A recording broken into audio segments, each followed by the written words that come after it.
Okay, mediumship, number 106. My father-in-law died. That kind of sucks. He was my father-in-law for most of my life. I really love him.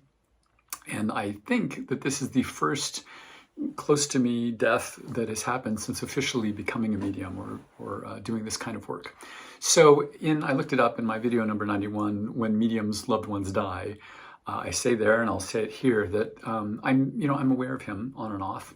I can reach for him, but the subtlety that is a mediumship connection is not the same as crushing someone in your arms and hearing their voice and all of that. It's just not the same.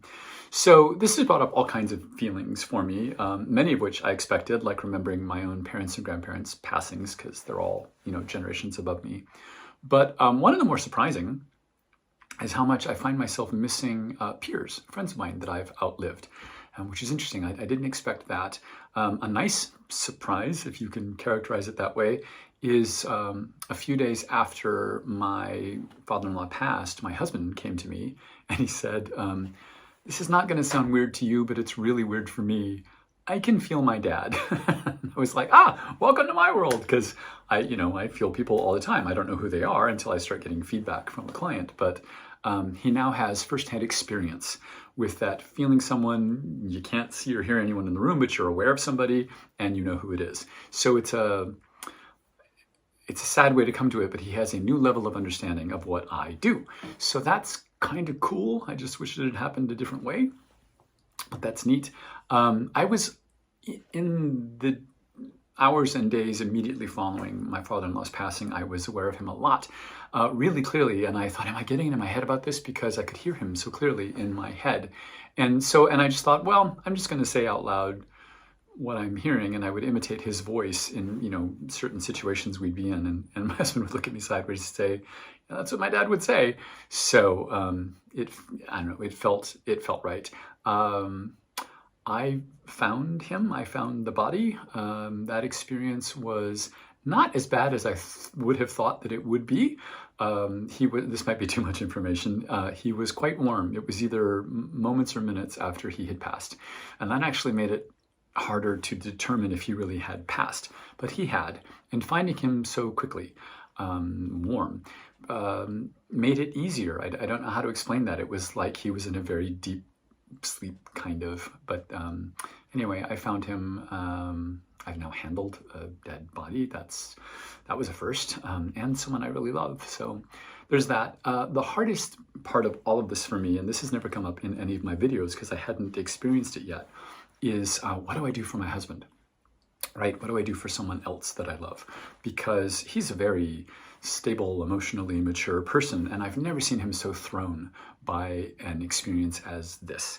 And he's not like falling apart, sobbing in tears, but we've been together most of our lives at this point, and I can tell how heavily this is all weighing on him. So I'm just trying to listen. That's challenging for me because I'm a problem solver, right? So sometimes, like out of the blue, he'll start talking about his dad, so I'll just stop whatever I'm doing, and I sometimes have to tell myself, like, don't talk, just listen. Don't problem solve, just listen. Shut your mouth and listen, which I think I've been successful at. For me personally, I'm relieved that my father-in-law is no longer suffering, because he was suffering the last several years of his life. It had nothing to do with the leukemia that finally took him. He had some injuries, back and leg injuries, that just got more and more painful the older he got. And he was really in a great deal of pain. It never went to annoyance or discomfort. It was always pain to a lot of pain. And that's how he lived for years. So that was a relief. It's a relief for me that suffering has stopped, because I always felt so helpless, not really being able to do anything for his pain. Which leads nicely into this. I've done at this point around nearly 1,100 readings, and not one person I've ever connected with has talked about suffering. And a handful have shown me explicitly, I've said this in other videos, they show me a mixture of myself struggling out of a very tight wetsuit on the beach, and a butterfly struggling out of its cocoon, and they're very clear that they struggled out of their bodies. They did not suffer out of their bodies.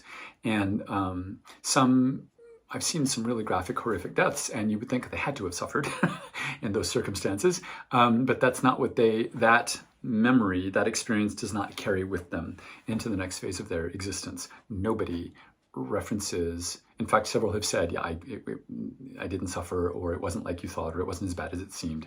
So that's nice to know. I think the last thing I'll say is this. I was letting mediums practice on me. Somebody got my father-in-law, and I said, oh, hold on, and I recorded it. And it was really good. It was really great reading. And I played that reading for my mother-in-law. It was her husband that died. And this was about 6 weeks after he had passed. It's been a couple months now. And the next day, and she was like, oh, that's interesting, that's interesting. And then the next day she called my husband and she said that night was the first normal, restful night's sleep that she had gotten since her husband had died. She slept all the way through. And I thought, oh, this is why. This is why we do this work, right? It's to bring comfort and relief to people in a way that other things or other people can't.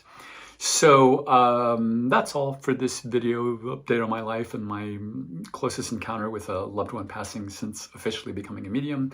I hope your lives are great and happy, and please click the subscribe button if you haven't already, and see you next time. Thanks.